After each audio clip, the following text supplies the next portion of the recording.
Welcome to 360 Tamil. இன்னைக்கு இந்த வீடியோல ஒரு சூப்பரான வெப் சீரிஸோட எக்ஸ்பிளனேஷன் பத்தி தான் பார்க்க போறோம். இதோட பேரு criminal justice a family matter அப்படின்றது. கிரிமினல் ஜஸ்டிஸை பொறுத்த வரைக்கும் நிறைய பாகங்கள் வந்திருக்கு. அதுல ஒரு பாகத்தை தான் நம்ம எக்ஸ்பிளைன் பண்ண போறோம். இதுதான் ரீசெண்டா வெளியே இருக்கிறது. இது தமிழ்லயே இருக்கு. பார்க்கணும்னு நினைக்கிறவங்க ஃபுல்லா கூட பாருங்க. இதோட பிளாட் என்னன்னு நான் சொல்றேன். ஒரு டாக்டர் ஒரு கொலை கேஸ்ல மாட்டிக்கிறாரு. யாரை கொலை பண்ணதா கேஸ்ல மாட்டினாரு, உண்மையில கொலை பண்ணது அவர் தானா இல்ல வேற யாராதா அப்படின்றத போலீஸுங்க விசாரிக்கிறாங்க. குற்றவாளியை கண்டுபிடிச்சாங்களா இல்லையான்னு சொல்றதுதான் இந்த சீரிஸோட கதையா இருக்கும். நம்ம ஹீரோ கேரக்டரை பொறுத்த வரைக்கும் லாயரா இருப்பாரு. அந்த டாக்டருக்காக வாதாடுறதுக்காக தான் வராரு.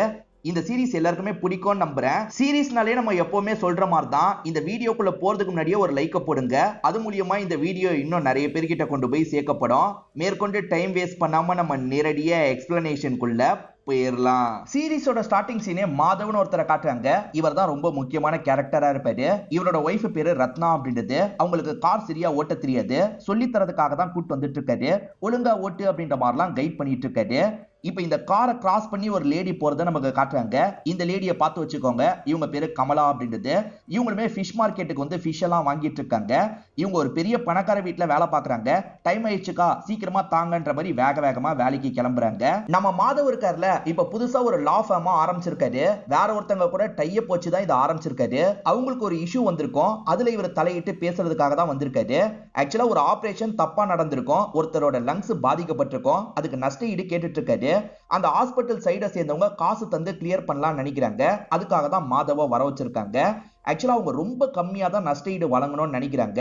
மாதவமே பேசி பாக்குறாரு. ஆனா மாதவ கிட்ட கம்மியாவே பேசி முடிங்கன்ற மாதிரிலாம் சொல்றாங்க. மாதவமே ஏத்துக்கிறாரு. சார் இவ்வளவுதான் சார் தர முடியும், கொஞ்சம் அட்ஜஸ்ட் பண்ணிக்கோங்க அப்படின்ற மாதிரிலாம் அவர்கிட்ட பேசுறாரு. அவருக்கும் எதிர்த்து வாதாடுறதுல பெருசா விருப்பம் இல்ல. ஏன்னா தோத்துட்டா ₹1 கூட கிடைக்காது இல்ல, அதனால இந்த காசை வாங்கிக்கிறாரு. மாதவ பொறுத்த வரைக்கும் மக்கள் மத்தியில ஒரு நல்ல பேர் இருக்கும். இதுக்கு முன்னாடி கேஸ்ல எல்லாம் ஜெயிச்சிருக்காருல, அதனால தான் நல்ல பேர் இருக்கும். அதை யூஸ் பண்ணி தான் இவங்க இந்த வேலையை முடிச்சிருக்காங்க.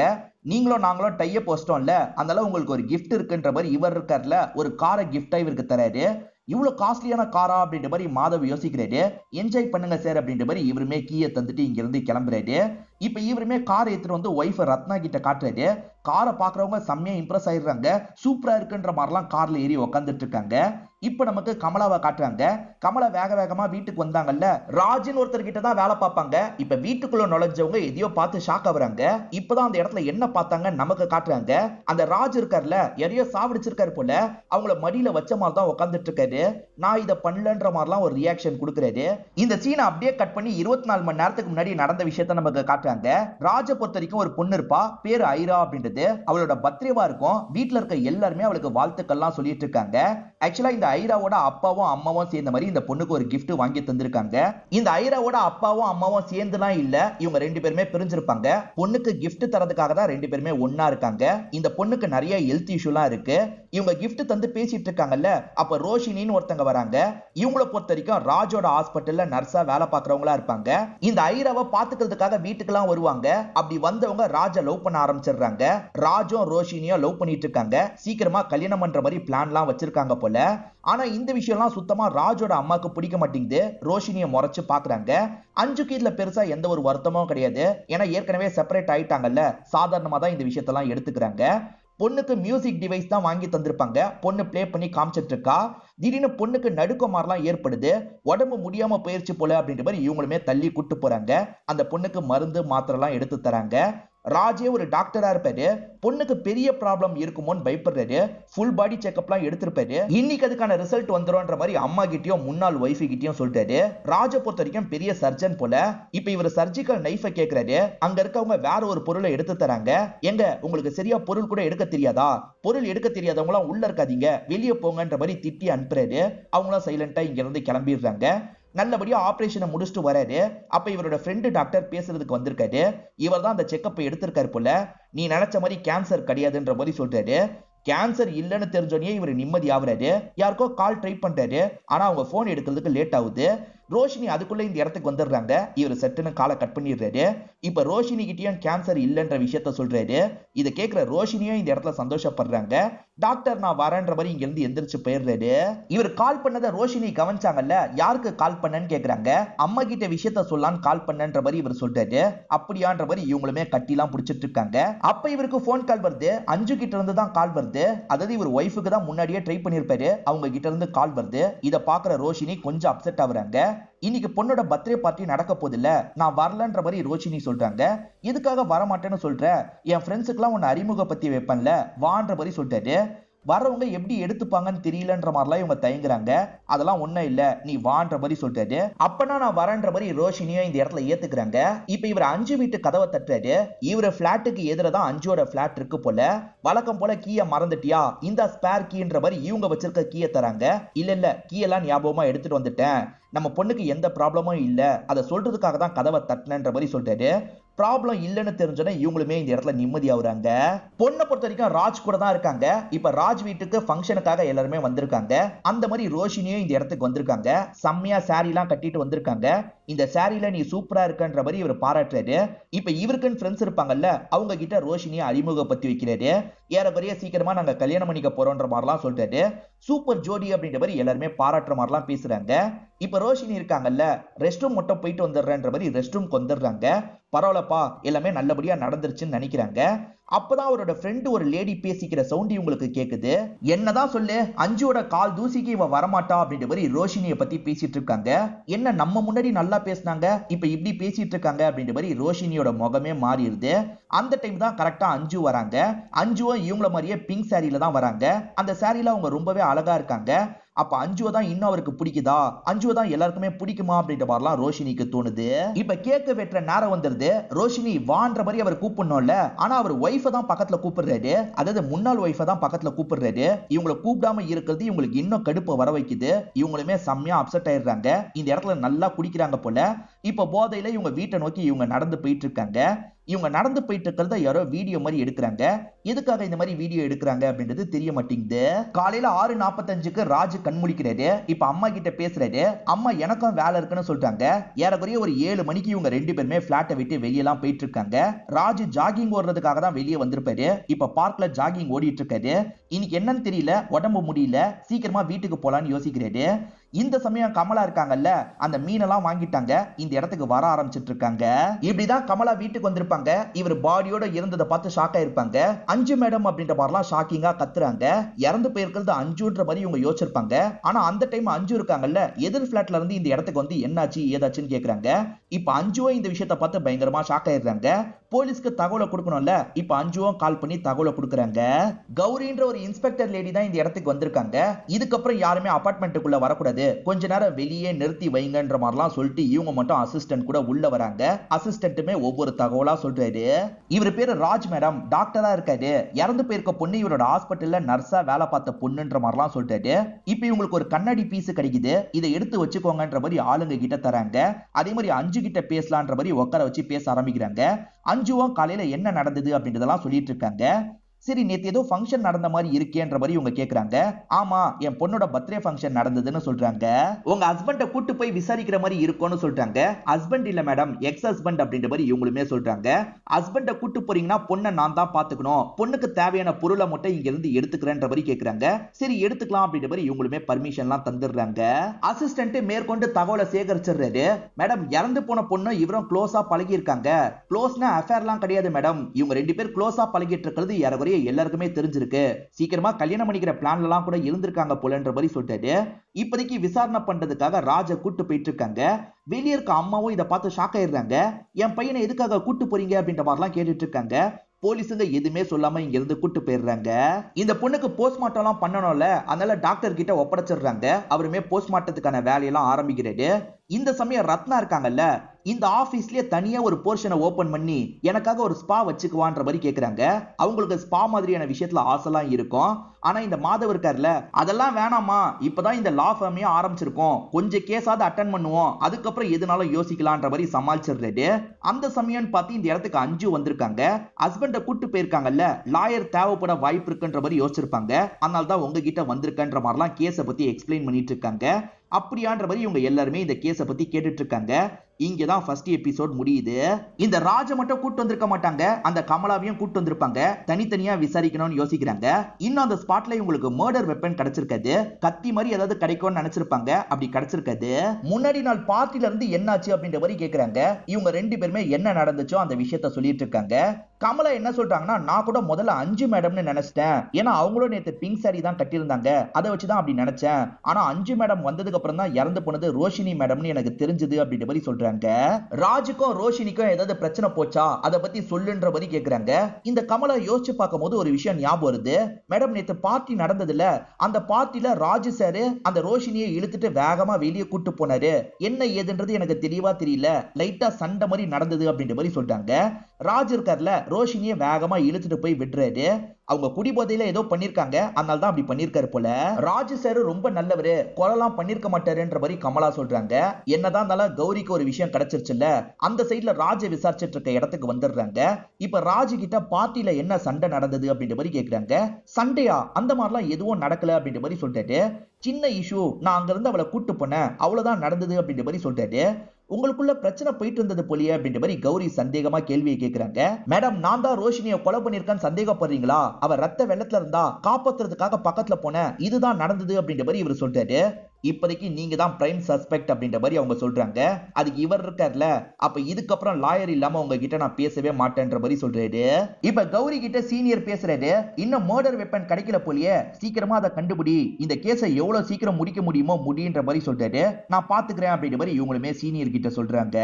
இப்ப மாதவ் இந்த இடத்துக்கு வந்துடுறாரு. நான் தான் சார் உங்களோட லாயரு, உங்களோட ஒய்ஃப் தான் பிக்ஸ் பண்ணிருக்காங்கன்ற மாதிரி சொல்றாரு. அதாவது எக்ஸ் ஒய்ஃப் தான் பிக்ஸ் பண்ணிருக்காங்கன்ற மாதிரி சொல்றாரு. என்ன நடந்தது அப்படின்ற மாதிரி கேக்குறாரு. ராஜா எக்ஸ்பிளைன் பண்ண ஆரம்பிக்கிறாரு. ராஜ பொறுத்த வரைக்கும் 1 மணி நேரத்துக்கு மேல ஜாகிங் ஓடுவாரு. ஆனா அன்னைக்கு கொஞ்சம் உடம்பு முடியாம இருந்திருக்கும், சீக்கிரமா போலான்ற மாதிரி சீக்கிரமா வீட்டுக்கு வந்திருப்பாரு. அந்த இடத்துல ரோஷினி ரத்த வெள்ளத்துல இருந்திருப்பாங்க, ஆனா உயிர் இருந்திருக்கும், காப்பாத்திரலாம் அப்படின்ற மாதிரி இவருமே தொண்டையெல்லாம் கை வச்சிட்டு இருக்காரு. இவர் கண் முன்னாடியே உயிர் போயிருக்கும். இவர் பாடியை வச்சு அழுதுட்டு இருந்திருப்பாரு. அப்பதான் கமலா வந்து பார்த்திருப்பாங்க. இதான் நடந்தது அப்படின்ற மாதிரிலாம் சொல்றாரு. சரி சார், நடந்த விஷயத்தை என்கிட்ட சொல்லிட்டீங்கல்ல, இதுக்கப்புறம் போலீஸ் கிட்ட நீங்க எதுவும் பேசாம இருங்க, எப்படியோ உங்களுக்கு பெயில் கிடைக்காது, நம்ம வேற என்ன பண்றதுன்றத ட்ரை பண்ணி பார்ப்போன்ற மாதிரிலாம் சொல்றாரு. மாதவுக்கு இந்த ஸ்டேஷன்ல இருக்க ஒரு போலீஸை நல்லாவே தெரியும். அந்த போலீஸ் இப்ப மாதவ் கிட்ட கோச்சுக்கிறாரு. மாதவ் புதுசா ஒரு லா ஃபார்ம் தொடங்கியிருக்காருல, அதுக்காக நீ ட்ரீட் வச்சியான்ற மாதிரிலாம் கேட்கிறாரு. ட்ரீட் தானே, வச்சிடுறேன்ற மாதிரி மாதவும் சொல்றாரு. எப்பவுமே மர்டர் கேஸை பொறுத்த வரைக்கும் அவ்வளவு சீக்கிரத்துல பெயில்லாம் தரமாட்டாங்க போல. இந்த விஷயம்லாம் மாதவுக்கு நல்லா தெரியும். இருந்தாலும் ஃபார்மாலிட்டிக்காக இவர் பெயில கேட்கிறாரு. பெயில்லாம் தர முடியாது அப்படின்ற மாதிரி ஜட்ஜ் இந்த இடத்துல சொல்லிடுறாரு. மாதவை பொறுத்த வரைக்கும் வேற ஒருத்தவங்க கூட டைப்ல இருக்காருன்னு சொன்ன பாத்தீங்களா, அந்த சைட்ல இருந்து பேச வர நபரோட பேரு ராகுல்னு வச்சுப்போம். அந்த ராகுல் இருக்கார்ல, இந்த கேஸ்ல நீங்க வாதாடுறதுல எங்களுக்கு பெருசா விருப்பம் இல்லைன்ற மாதிரி சொல்றாங்க. நீங்க இதுக்கப்புறமா வாதாடணும்னு நினைச்சீங்கன்னா நமக்குள்ள பழக்கம் கெட்டு போயிடும், யோசிச்சு முடிவு பண்ணுங்கன்ற மாதிரி இன்டைரக்டா மிரட்டிட்டு போறாரு. இப்ப மாதவம் என்ன பண்றது அப்படின்ற மாதிரிலாம் யோசிக்கிறாரு. மாதவ் மச்சானும் மாதவ் கூட தான் வேலை பார்த்துட்டு இருக்காரு. டாக்டர் போஸ்ட்மார்ட்டம் எல்லாம் பண்ணி பாத்துறாரு போல. சாவுக்கான காரணத்தை கண்டுபிடிச்சிடுறாரு. கழுத்துல ஷார்ப்பா ஒரு வெட்டு போட்டிருக்காங்க, ரத்தம் போய் தான் இந்த பொண்ணு இறந்து போயிருக்காங்கன்ற மாதிரி சொல்றாரு. அந்த வெட்டை கண்டிப்பா முன்னாடி இருந்து தான் பண்ணிருக்க முடியும்ன்ற மாதிரி சொல்றாரு. அது எப்படி முன்னாடி இருந்து பண்ணிருக்க முடியும்னு சொல்றீங்கன்ற மாதிரி கேக்குறாங்க. என் அப்சர்வேஷனை வச்சுதான் சொல்றேன், ஏன்னா இந்த இடத்துல ஷார்ப்பா இருக்கு, சோ முன்னாடி இருந்து தான் இந்த அட்டாக்க பண்ணிருக்க முடியும், அதே மாதிரி ரைட் ஹேண்ட் தான் இந்த அட்டாக்க பண்ணிருக்க முடியும்ன்ற மாதிரி சொல்றாரு. அட்டாக் பண்ண பீஸ் என்ன இன்ச்சு இருக்கும்ன்றத மட்டும் இவங்க கிட்ட சொல்றாரு. அப்பாவை கூட்டு போயிருக்காங்க அப்படின்றது ஐராக்கு இப்பதான் தெரிய வருது. அப்பா ஏதாவது தப்பு பண்ணிட்டாரா அப்படின்ற மாதிரிலாம் ஐரா கேட்டுட்டு இருக்கா. அப்பெல்லாம் எந்த தப்புமே பண்ணலமா, செய்யாத தப்புக்காக தான் இப்ப மாட்டிருக்காருன்ற மாதிரி அம்மா புரிய வைக்கிறதுக்கு ட்ரை பண்றாங்க. ஆனா பொண்ணு அழுதுகிட்டே கொஞ்சம் தள்ளி போயிடுறா. அத்தை, அவளை டிஸ்டர்ப் பண்ணாதீங்க, அவ கொஞ்சம் அழுதுகிட்டோம் அப்படின்ற மாதிரி அம்மா சொல்றாங்க. இப்ப 5 ரூம்க்கு வந்து ஃபீல் பண்ணி அழுவுறாங்க. ஹஸ்பண்ட கூட்டு போயிருக்கிறதுக்காக ஃபீல் பண்ணி அழுவுறாங்களா என்னன்னு தெரியல. அந்த பர்த்டே பார்ட்டிக்கு ராஜோட நிறைய ஃப்ரெண்ட்ஸுங்க எல்லாம் வந்தாங்க பாத்தீங்களா, அந்த ஃப்ரெண்ட்ஸ் எல்லாரையும் தனித்தனியா கூப்பிட்டு இந்த கௌரியும் பேசி பாக்குறாங்க. அதாவது ராஜு ரோஷினி கூட சண்டை போட்டாரா அப்படின்ற மாதிரி கேக்குறாங்க. இது 2 பேருமே சண்டை போட்டாங்களா? சண்டைலாம் போடுறதை நாங்க பாக்கலையே, 2 பேருமே எங்க கிட்ட ஸ்வீட்டா தான் பேசிட்டு இருந்தாங்கன்ற மாதிரி எல்லாருமே சொல்றாங்க. கமலா மட்டும்தான் அப்ப சண்டை போட்டதை பார்த்திருக்காளா, மத்தவங்க எல்லாம் பாக்கலையா, அப்ப உண்மையில சண்டையே சின்ன லெவல்ல தான் நடந்ததா அப்படின்ற மாதிரிலாம் யோசிக்கிறாங்க. இப்ப நியூஸ் சேனலை சேர்ந்தவங்க இஷ்டத்துக்கு அளந்து விட்டுட்டு இருக்காங்க. பாத்தீங்களா மேடம், நேர்ல இருந்து பார்த்த மாதிரி பேசிட்டு இருக்காங்க அப்படின்ற மாதிரி கௌரியோட அசிஸ்டன்ட் சொல்லிட்டு இருக்காரு. அப்பதான் இந்த இடத்துக்கு ஒரு அம்மா வந்திருக்காங்க. நான் தான் ரோஷினியோட அம்மா, என் பொண்ணோட பாடியை பார்க்கணும்ன்ற மாதிரிலாம் கேக்குறாங்க. இந்த ராஜோட கேஸை பத்தி நியூஸ்ல ஓடிட்டு இருக்கு. இந்த விஷயத்தெல்லாம் மந்த்ரான்னு ஒருத்தங்க பாக்குறாங்க. இவங்க பெரிய லாயரா இருந்திருப்பாங்க. இப்ப உடம்பு முடியாம வீட்டுல ரெஸ்ட் எடுத்துட்டு இருக்காங்க. இவங்களோட பொண்ணு பேரு சிவானி அப்படின்றது. இந்த சிவானி யாருன்ற மாதிரி உங்களுக்கு ஒரு கேள்வி வந்திருக்கலாம். ஹீரோ கிட்ட தான் இவங்க அசிஸ்டண்டா வேலை பார்த்துட்டு இருக்காங்க. ஆனா பொண்ணு ஹீரோ கிட்ட அசிஸ்டண்டா வேலை பார்க்கறது மந்த்ராக்கு பிடிக்க மாட்டேங்குது. அவனே ஃப்ளூக்ல தான் ஜெயிச்சிட்டு இருக்கான், நீ அவன் கிட்ட போய் அசிஸ்டண்டா இருக்கியான்ற மாதிரி அம்மா கேக்குறாங்க. நீங்க நினைக்கிற மாதிரி இல்லம்மா, அவர் ரொம்பவே டேலண்டான ஆளுன்ற மாதிரி பொண்ணுமே அவருக்கு சப்போர்ட் பண்ணி பேசிட்டு இருக்காங்க. இப்ப அவருமே இந்த பொண்ணை கூட்டு போறதுக்காக இந்த இடத்துக்கு வந்திருக்காரு. உடம்ப பாத்துக்கோங்கன்ற மாதிரி சிவானி இங்க இருந்து கிளம்ப ஆரம்பிக்கிறாங்க. மந்த்ரா இருக்காங்கல்ல, லைட்டா இந்த மாதவ முறைச்சு பாக்குறாங்க. இதுக்கு முன்னாடி சில சீசன் வந்தது இல்ல, அதுல இவங்க 2 பேருக்குள்ள பிரச்சனை ஏற்பட்டிருக்கும் போல, தெளிவா நமக்கு தெரியல. அம்மா பொண்ணோட பாடியை பார்க்கணும்னு கேட்டாங்கல்ல, அதனால இவங்களுமே ஹாஸ்பிட்டல்ல இருக்க பாடியை காட்டுறதுக்காக கூட்டு வந்துடுறாங்க. அம்மாவும் பொண்ணோட கண்டிஷனை பார்த்து பயங்கரமா ஃபீல் பண்ண ஆரம்பிக்கிறாங்க. கௌரி சமாதான பத்தி வேகமா இங்க இருந்து கூட்டு போறாங்க. மாதவ பொறுத்த வரைக்கும் 2 அசிஸ்டன்ட்ங்க இருக்காங்க. ஒன்னு சிவானி, இன்னொன்னு மச்சான். இப்ப சிவானி இருக்காங்கல்ல, நடந்த விஷயத்தை இந்த இடத்துல நம்ம டிராமா மாதிரி பண்ணணும்னு சொல்றாங்க. அதுல இந்த ரத்னாக்கு கமலா ரோல தராங்க. நான் எதுக்கு கமலா ரோல பண்ணோம், நான் ரோஷினி ரோல பண்றேன்ற மாதிரி சொல்றாங்க. சரி ரோஷினி ரோலியே பண்ணுங்கன்ற மாதிரி இவங்களுமே ஸ்கிரிப்ட தந்துடுறாங்க. ரோஷினியை உண்மையில யாரை அட்டாக் பண்ணாங்கன்னு தெரியல, அவங்க படுத்த மாதிரி படுங்கன்ற மாதிரி சொன்னோன்னா ரத்னாவும் படுத்துடுறாங்க. ராஜ் ரோல நம்ம மாதவ் தான் பண்றாரு. இப்ப ராஜ் எந்த டைம் வந்தாரோ அதே டைம் இவர் வராரு. என்னாச்சு ஏதாச்சுன்னு பார்த்துட்டு இருக்காரு. அதுக்கப்புறம் கொஞ்ச நேரம் கழிச்சு தான் கமலா இந்த இடத்துக்கு வந்திருப்பாங்க. இது எல்லாத்துக்கும் நடுவுல ஒரு 10 நிமிஷம் தான் கேப் இருக்கு. அப்ப 10 நிமிஷத்துல இந்த விஷயம் நடந்திருக்கு, எப்படி நடந்திருக்கும், ராஜ் இதை பண்ணலனா யார் பண்ணிருப்பான்னு யோசிக்கிறாங்க. அப்பதான் 2 பேர் மேலேயும் உங்களுக்கு டவுட் வருது. அஞ்சு மேல டவுட் வருது, ஏன்னா அஞ்சு பக்கத்து பிளாட்ல தான் இருந்திருக்காங்க. இதை தாண்டி பொண்ணு மேல டவுட் வருது. பொண்ணு வீட்டுக்குள்ள தானே இருந்தா, அவ கூட ஏதாவது பண்ணிருக்க வாய்ப்பு இருக்குன்ற மாதிரி யோசிக்கிறாங்க. சரி அந்த ஆங்கிள் விசாரிச்சு பாப்போன்ற மாதிரி மாதவ் சொல்றாரு. இந்த கௌரி அங்க இருந்து ஒரு கிளாஸ் பீஸை எடுத்தாங்க பாத்தீங்களா, அதோட திக்னஸ் கம்மியா இருக்கும், ஆனா டாக்டர் சொன்ன திக்னஸ் அதிகமா இருக்கும். சோ இந்த கிளாஸ்னால அந்த விஷயம் நடக்கல, வேற ஏதோ ஒரு கிளாஸ் பீஸ்னால தான் இது நடந்திருக்கு, அது என்னன்றதை கண்டுபிடிக்கணும். அந்த இடத்துல எடுத்த போட்டோவெல்லாம் காட்டுன்ற மாதிரி கேக்குறாங்க. இவருமே காட்டுறாரு. பெரிய ஆளுங்களாம் அவார்டு வைக்கிறதுக்காக ஒரு இடத்த ஒதுக்கி இருப்பாங்க பாத்தீங்களா, அதுல ஒரு அவார்டு மட்டும் மிஸ் ஆகுற மாதிரியே உங்களுக்கு தோணுது.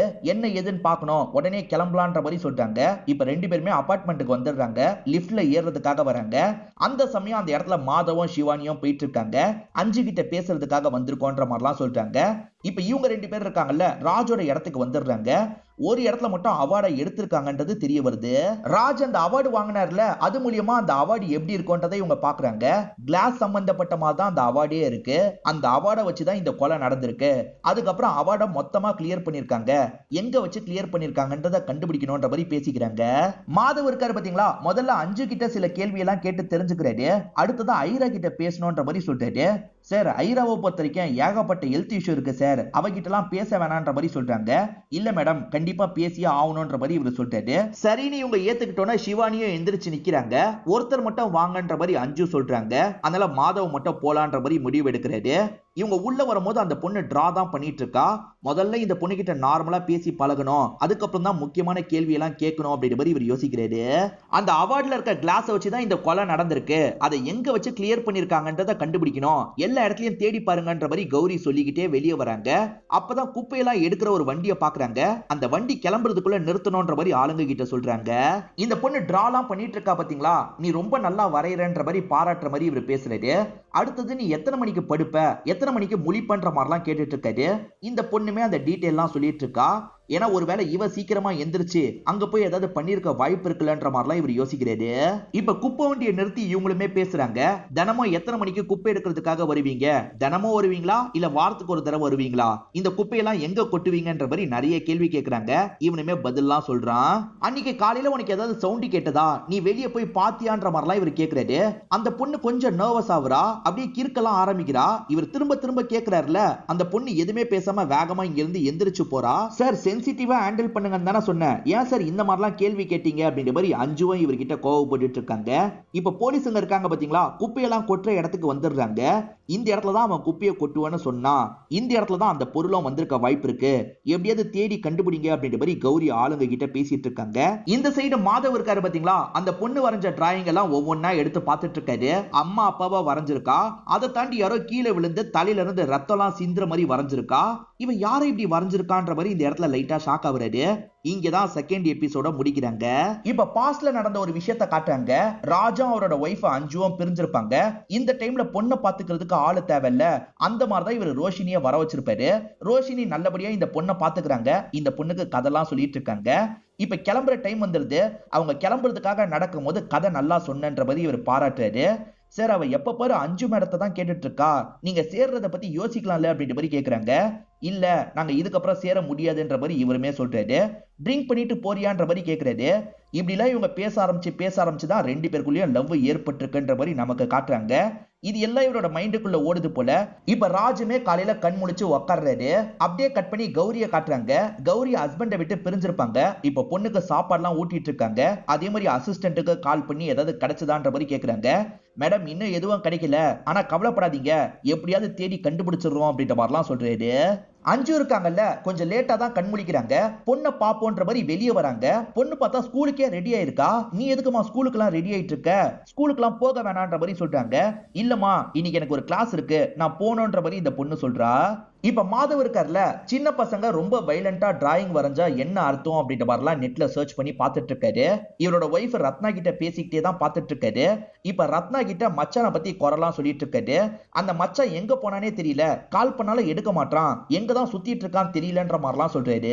அதுக்கு ஒய்ஃப் என்ன சொல்றாங்கன்னா, என் தம்பியை மட்டும் எப்ப பாரு திட்டுங்க, என்னைக்காவது அந்த சிவானியை திட்டி இருக்கீங்களா, ஒரு வாட்டி கூட திட்டினது இல்ல அப்படின்ற மாதிரி சொல்றாங்க. அதுக்கு மாதவ் என்ன சொல்றாருன்னா, சிவானியை பொறுத்த வரைக்கும் பெரிய இடத்து பொண்ணு, பெரிய லாயரோட பொண்ணு, அவ எப்படினாலுமே பொழைச்சுப்பா, உன் தம்பி அப்படி இல்லல்ல, அதுக்காக தான் சொன்னன்ற மாதிரிலாம் சொல்லிட்டாரு. நீங்க வேணா பாருங்க, என் தம்பி இந்த கேஸ்ல ஒரு முக்கியமான பாயிண்ட கண்டுபிடிச்சு உங்களுக்கு கால் பண்ணி அப்புறமா பேசுவான்ற மாதிரிலாம் சொல்றாங்க. ஒருத்தன் குப்பையெல்லாம் கலெக்ட் பண்ணிட்டு போனான் பாத்தீங்களா, அவனை தான் இந்த தம்பி ஃபாலோ பண்றாரு. ஏன் எதுக்குன்றது கிளியரா தெரியல. இந்த பொண்ணு இருக்கால, அம்மா சாவுனா என்னமான்ற மாதிரி அம்மா கிட்ட கேக்குறா. அம்மாவும் சாவை பத்தி சொல்றாங்க. சிலர் உடம்பு முடியாம இறந்து போலாம், சிலர் ஆக்சிடென்ட்ல இறந்து போலாம், ஒன்னு இறந்துட்டாங்கன்னா திரும்பி அவங்க இந்த பூமிக்கே வர முடியாதுன்ற மாதிரிலாம் சொல்லிட்டு இருக்காங்க. அப்ப ரோஷினி ஆண்டி இதுக்கப்புறம் வர முடியாதா அப்படின்ற மாதிரி பொண்ணு கேக்குறா. இல்லம்மா, வர முடியாது அப்படின்ற மாதிரி இவங்களுமே சொல்றாங்க. இப்ப இவங்களுமே ஸ்கூல்ல டிராப் பண்றதுக்காக வந்திருக்காங்க. அந்த இடத்துல ராஜோட ஃப்ரெண்ட் ஒருத்தங்கள பாக்குறாங்க. அவங்க கிட்ட பேசிட்டு இருக்கும் போது போற வர எல்லாருமே இவங்கள தான் வித்தியாசமா பாக்குறாங்க. இவங்க வீட்டுல ஒரு விஷயம் நடந்திருக்குல்ல, அதனால தான் இப்படி வித்தியாசமா பாக்குறாங்க. அதே மாதிரி இந்த பொண்ணை எப்ப பாரு ரெண்டு பசங்க கிண்டல் பண்ணுவாங்க போல, இப்பயே இந்த பொண்ணை கிண்டல் பண்றாங்க. அஞ்சு பொண்ணுக்கு ப்ராப்ளம் இருக்குன்னு சொல்லியிருப்பாங்க, என்ன ப்ராப்ளம் அப்படின்றத சொல்லியிருக்க மாட்டாங்க. ஆக்சுவலா ராஜோட ஃப்ரெண்டு டாக்டர் தான் விசாரிச்சிருப்பாரு. அந்த டாக்டர் கிட்ட பேசி பார்த்தா ஏதாவது கிடைக்க வர வாய்ப்பு இருக்கு, நம்ம போலான்ற மாதிரி சிவானி கிட்ட சொல்றாரு. இந்த ஐராவை பொறுத்த வரைக்கும் இன்னைக்கு மியூசிக் கிளாஸ் இருக்கு போல, மியூசிக் டீச்சர் ரெண்டு பேரா உட்காருன்ற மாதிரி சொல்றாங்க. இந்த பொண்ணு உட்கார்ற இடத்துல இன்னொருத்தர் வரவே மாட்டாங்க, தனியா தான் இருக்கா. மேடம், நான் தனியா இருக்கன்ற மாதிரி சொல்றா. பரவாயில்லமா, நீ தனியாவே வாசி அப்படின்ற மாதிரி அந்த டீச்சருமே சொல்றாங்க. அந்த பொண்ணுக்கு ஏதாவது சீரியஸ் பிரச்சனை இருக்கான்ற மாதிரி அந்த ராஜோட ஃப்ரெண்டு டாக்டர் கிட்ட கேக்குறாங்க. ராஜி கேன்சரா இருக்குமான்ற மாதிரி பயந்தான், ஆனா கேன்சர்லாம் இல்ல, சின்ன ப்ராப்ளம் தான் அப்படின்ற மாதிரி சொல்றாரு. ஐராவை பொறுத்த வரைக்கும் வைலண்டா பிஹேவ்லாம் பண்ணிருக்காங்களா அப்படின்ற மாதிரி கேக்குறாரு. இத கேட்டு அந்த டாக்டர் டென்ஷன் ஆயிடுறாரு. நீங்க என்ன சார் சொல்ல வரீங்க, அந்த சின்ன பொண்ணு தான் இப்படி பண்ணிட்டான்னு சொல்ல வரீங்களா, இந்த மாதிரிலாம் என்கிட்ட கேள்வி கேட்காதீங்க அப்படின்ற மாதிரி டென்ஷன் ஆகி இங்க இருந்து கிளம்புறாரு. என்ன இதுக்கே டென்ஷன் ஆயிட்டது அப்படின்ற மாதிரி இவங்களுமே யோசிக்கிறாங்க. இப்ப ஐராவும் இந்த இடத்துல மியூசிக்லாம் ப்ளே பண்ணிட்டு இருக்கா. அப்ப அந்த மியூசிக் டீச்சருக்கு போன் கால் வருது போல, பேசிட்டு வரலான்ற மாதிரி கொஞ்சம் வெளியே போயிடுறாங்க. அப்ப எப்பவுமே கெலாட்டா பண்ற பசங்க இருக்காங்கல்ல, இந்த பொண்ணுக்கு பக்கத்துல வேணும்ட்டே ஒரு பொம்மையை வச்சிடுறாங்க, அதாவது ஒரு பொம்மை பேக வச்சிடுறாங்க. அதை பாக்குற இந்த பொண்ணுக்கு கோவம் வருது போல, அங்க இருக்க ஒரு ஷார்ப்பான பொருளை எடுத்துக்கிறா. எடுத்தவ திரும்ப திரும்ப அதை குத்திக்கிட்டே இருக்கா, அது கிளியிற வரைக்கும் குத்திக்கிட்டே இருக்கா. இதை பாக்குற டீச்சர் பயங்கரமா இந்த இடத்துல ஷாக் ஆயிடுறாங்க. இப்ப ராஜ் படுத்து தூங்கிட்டு இருக்காரு பாத்தீங்களா, அப்ப ரோஷினி ராஜ் எந்திரி ராஜ் எந்திரின்னு கூப்பிடுற மாதிரி இருக்கு. இவருமே பயந்த மாதிரி கண்முழிக்கிறாரு. உண்மையில கூப்பிட்டது யாருன்னு பாத்தீங்கன்னா இவரோட எக்ஸ் ஒய்ஃப் அஞ்சு தான் கூப்பிட்டு இருப்பாங்க. இவரை பாக்குறதுக்காக தான் இந்த இடத்துக்கு வந்திருக்காங்க போல. பொண்ணு எப்படி இருக்கான்ற மாதிரிலாம் இவர் கேக்குறாரு. நல்லா தான் இருக்கான்ற மாதிரி இவங்க சொல்றாங்க. இவர் ஜெயில இருக்கிறத நினைச்சு ஃபீல் பண்ணிட்டு இருக்காங்க. இப்ப லேக்கான்ற ஒரு லாயரை நமக்கு காட்டுறாங்க. இவங்க ஏற்கனவே ஒரு வாட்டி ஹீரோ கிட்ட தோத்துருக்காங்க போல. இந்த வாட்டி என்கிட்ட கேஸ தாங்க சார், நான் ஜெயிச்சிடுறேன். எதுக்காக சார் வேற ஒருத்தர் கிட்ட கேஸ தந்திருக்கீங்கன்ற மாதிரிலாம் கேட்டுட்டு இருக்காங்க. எப்படியாவது ஹீரோவை ஜெயிக்கணும்னு வெறியோட இருக்காங்க போல. பொண்ணு வைலண்டா பிஹேவ் பண்ணால, அதனால ஸ்கூல்ல இருந்து வீட்டுக்கு அனுப்பியிருக்காங்க போல. இவங்க வீட்டுக்கு வரும்போது தான் பொண்ணு வீட்டுல இருக்கிறத கவனிக்கிறாங்க. இப்ப மாமியார் கிட்ட என்னாச்சு ஏதாச்சுன்ற மாதிரி கேக்குறாங்க. வைலண்டா பிஹேவ் பண்ணலாம், அதனால தான் கூட்டு வந்து விட்டுட்டாங்க. 2 வாரத்துக்கு ஸ்கூலுக்கு அனுப்ப வேணாம்னு சொல்லியிருக்காங்கன்னு சொல்றாங்க. இப்ப மாதவும் சிவானியும் பேசிக்கிட்டே ஆபீஸ்க்கு வராங்க. அப்போ ஒய்ஃப் இருக்காங்கல்ல, ராகுல் சார் வெயிட் பண்ணிட்டு இருக்காருன்ற மாதிரி சொல்றாங்க. டைப்ல இருக்காருல, அவர் தான் பேசுறதுக்காக வந்திருக்காரு. அவர் சொன்னது மீறியும் இவர் விசாரணை பண்ணிட்டு இருக்காருல, அதனால தான் திரும்பி வார்னிங் கொடுக்கறதுக்காக வந்திருக்காரு. சார், இதுக்கப்புறமா இந்த கேஸை பத்தி நீங்க விசாரிச்சீங்கன்னு வச்சுக்கோங்களேன், நம்மளுக்குள்ள பிரிவு ஏற்படும், பார்த்து முடிவு பண்ணிக்கோங்க. அதனால உங்களுக்கு தான் நிறைய லாஸ்ன்ற மாதிரி சொல்லிட்டு போறாரு. இவரை என்ன பண்றது அப்படின்ற மாதிரிலாம் யோசிக்கிறாரு. இப்ப நியூஸ்ல ராஜ் கேஸ பத்தி ஒரு விஷயத்த சொல்றாங்க. ஆக்சுவலா மனிஷ்ன்ற ஒரு நபரை பத்தி சொல்றாங்க. குப்பை எடுக்கிறதுக்காக ஒரு பையன் வந்தான் பாத்தீங்களா, அவன் பேர் தான் மனிஷ். அவன் தான் இந்த விஷயத்த பண்ணிருக்க வாய்ப்பு இருக்குன்ற மாதிரி சொல்றாங்க. காரணம் என்னன்னு பாத்தீங்கன்னா, பொண்ணுங்களை தப்பா வீடியோ எடுக்கிறது, போட்டோ எடுக்கிறது தான் அவனோட வேலையா இருக்கும். அதுக்கு சில ப்ரூஃப் எல்லாம் இவங்க காமிச்சிட்டு இருக்காங்க. அதே மாதிரி ரோஷினி கிட்ட எல்லாம் மீறி நடக்க ட்ரை பண்ணிருக்கான், அப்பதான் இது நடந்திருக்க வாய்ப்பு இருக்குன்ற மாதிரிலாம் சொல்லிட்டு இருக்காங்க. அப்ப இவன் தான் இதை பண்ணானா அப்படின்ற மாதிரி ராஜோட அம்மாவும் யோசிக்கிறாங்க. போலீஸுங்க அந்த மனிஷை லாக் பண்ணிடுறாங்க போல. இப்ப அந்த மனிஷை ஸ்டேஷனுக்கு இழுத்துட்டு வந்துட்டு இருக்காங்க. என்ன இவனை இழுத்துட்டு வந்துட்டு இருக்காங்க அப்படின்ற மாதிரி ராஜுமே பார்த்துட்டு இருக்காரு. இப்ப மச்சான் இந்த இடத்துக்கு வந்து இதுக்கெல்லாம் நான் தான் காரணம்ன்ற மாதிரி சொல்றாரு. நமக்கு நடந்த விஷயத்த காட்டுறாங்க. சிவானியும் இவரும் தானே விசாரிக்கிறதுக்காக மேல போனாங்க. மச்சான் கார்லயே தான் இருந்திருப்பாரு. இவர் கார்ல இருந்துட்டு இருக்கும் போதுதான் கௌரி வேகமா குப்பை எடுக்கிறவங்க கிட்ட பேசுறதுக்காக வந்திருப்பாங்க. எதுக்காக போலீஸ் அவங்க கிட்ட பேசுறாங்க, அவங்க கிட்ட ஏதோ இருக்கு போல, அவனை நம்ம ஃபாலோ பண்ணா என்னன்ற மாதிரி இவருமே ஃபாலோ பண்ணிருப்பாரு. அவன் பொண்ணுங்களை எப்ப பாரு தப்பா வீடியோ எடுக்கிறான். அவன் அப்படி தப்பா வீடியோ எடுக்கிறதெல்லாம் இவரு வீடியோ எடுத்துக்கிறாரு. இத பத்திலாம் நம்ம போலீஸ் கிட்ட சொல்லணும்னு யோசிக்கிறாரு. இவருக்கு போலீஸ்ல ஒருத்தரை தெரியும், அவர்கிட்ட இன்ஃபர்மேஷன் மாதிரி இவர் தந்துடுறாரு. அதே சமயம் இவரோட ஃப்ரெண்ட் ஒருத்தர் டிவி சேனல்ல வேலை பார்ப்பாரு, அவருக்கு இந்த விஷயத்தெல்லாம் தந்துடுறாரு. அவர் உடனே அதை நியூஸா மாத்தி போட்டிருப்பாரு. இப்ப மாதவுக்கு தந்திருக்க வேலை என்னன்னா, எப்படியாவது ராஜ காப்பாத்தணும் அப்படின்றது. இப்ப ராஜ காப்பாத்தின மாதிரி தானே, அந்த மனிஷ் தான் இதை பண்ணிருக்க வாய்ப்பு இருக்குன்னா ராஜ் ஈஸியா தப்பிச்சிடலாம்ல. அதுக்காக தான் மச்சான் இப்படி பண்ணிருப்பாரு. என் தம்பி கிரேட்ல அப்படின்ற மாதிரி ஒய்ஃப் சொல்றாங்க. ஆனா இதை கேட்டுட்டு இருக்கவர் பயங்கரமா டென்ஷனா வராது. கண்டுபிடிச்சதெல்லாம் சரிதான், கண்டுபிடிச்சது எதுக்காகடா மீடியா கிட்டயும் போலீஸ் கிட்டயும் தந்த? நம்ம சீட்டாட்டம் ஆடுறோம், நம்ம கார்டை ஷோவே பண்ணக்கூடாது, சமயம் வரும்போது மட்டும் தான் ஷோ பண்ணணும். ராஜ காப்பாத்தவே முடியலன்ற நிலைமை வரும்போது தான் இந்த விஷயத்த நம்ம சொல்லியிருக்கணும். தப்பு பண்ணிட்டேன்ற மாதிரிலாம் மச்சான் கிட்ட சொல்லிட்டாரு. இப்ப சீனியரும் கௌரியை கூப்பிட்டு பேசுறாரு. என்ன கௌரி இதெல்லாம்? அந்த மனிஷோட போனை இப்பதான் முழுசா பார்த்து முடிச்சேன். ஏகப்பட்ட பொண்ணுங்களை தப்பா போட்டோ எடுத்திருக்கான், தப்பா வீடியோ எடுத்திருக்கான். ஏன் இந்த ரோஷினிய நிறைய இவன் போட்டோ எல்லாம் எடுத்திருக்கான், நீங்களே பாருங்கன்ற மாதிரி ஒவ்வொரு போட்டோவா காட்டுறாரு. இவனை எப்படி நீங்க மிஸ் பண்ணீங்க அப்படின்ற மாதிரிலாம் இந்த இடத்துல கோவப்பட்டு இருக்காரு. இதுக்கப்புறமா இந்த கேஸை நீங்க ஹேண்டில் பண்றது சரி வராது, நான் வேற ஒருத்தர் கிட்ட கேஸை கொடுத்துட்டேன்னு சொல்லிட்டாரு. சரி, யார்கிட்ட கேஸை கொடுத்துருக்கீங்க அப்படின்ற மாதிரி இவங்க கேக்குறாங்க. உங்க எக்ஸ் ஹஸ்பண்டானா ஹர்ஷா கிட்ட தான் தந்திருக்கன்ற மாதிரி இவர் சொல்றாரு. இப்ப ஹர்ஷான்னு ஒரு இன்ஸ்பெக்டர் இந்த இடத்துக்கு வந்துட்டு இருக்கிறத நமக்கு காட்டுறாங்க. இப்ப கௌரி இது வரைக்கும் சேகரிச்ச எல்லாத்தையும் இவர்கிட்ட தரணும், இவர்கிட்ட எல்லா விஷயத்தையும் தந்துடுறாங்க. என்னதான் பிரிஞ்சுட்டாலே இவங்க 2 பேருமே நல்லா தான் பேசிக்கிறாங்க. எப்படியாவது ஹீரோக்கு எதிராக வாதாடி ஜெயிக்கணும்னு லேக்கான்னு ஒருத்தங்க நினைச்சாங்க பாத்தீங்களா, அவங்களுமே நியூஸ்ல இந்த விஷயத்தெல்லாம் பாக்குறாங்க. என்ன இப்படி ஒரு திருப்பம் வந்துருச்சு அப்படின்ற மாதிரிலாம் யோசிச்சுட்டு இருக்காங்க. இப்ப ஹீரோவோட ஒய்ஃப் இருக்காங்கல்ல, ஆல்மோஸ்ட் ராஜ் சார் தப்பிச்ச மாதிரி தானே அப்படின்ற மாதிரிலாம் கேக்குறாங்க. அப்படிலாம் சொல்ல முடியாது, திரும்பி அவர் பக்கம் கூட கேஸ் திரும்ப வாய்ப்பு இருக்குன்ற மாதிரி இவர் சொல்லிட்டாரு. அப்ப அவருக்காக வாதாட போறீங்களா இல்லையான்ற மாதிரி ஒய்ஃப் கேக்குறாங்க. இவருமே அந்த கார் கீயை பார்த்து யோசிச்சுக்கிட்டே இருக்காரு. ஸ்டார்டிங் ஒருத்தருக்கு உரிய நஷ்டஈடு வாங்கி தரலன்ற மாதிரி ஹீரோக்குள்ள ஒரு கில்ட் இருக்கும். அதனால அவருக்கு இந்த காரை தந்துடலான்ற மாதிரி அவருக்கு இந்த காரை தந்துடுறாரு. இவர் ஒரு டைப் வச்சிருக்காருல, அது கேன்சல் ஆனாலும் பரவாயில்ல, நம்ம ராஜ் கேஸை ஹேண்டில் பண்ணுவோன்ற மாதிரி யோசிக்கிறாரு. இப்ப ஹர்ஷா இருக்காருல, இந்த மனிஷை போட்டு அடிக்கிறாரு. நீ தானே கொலை பண்ணன்னு கேக்குறாரு. நான்லாம் பண்ணலன்ற மாதிரி அவன் சொல்றான்.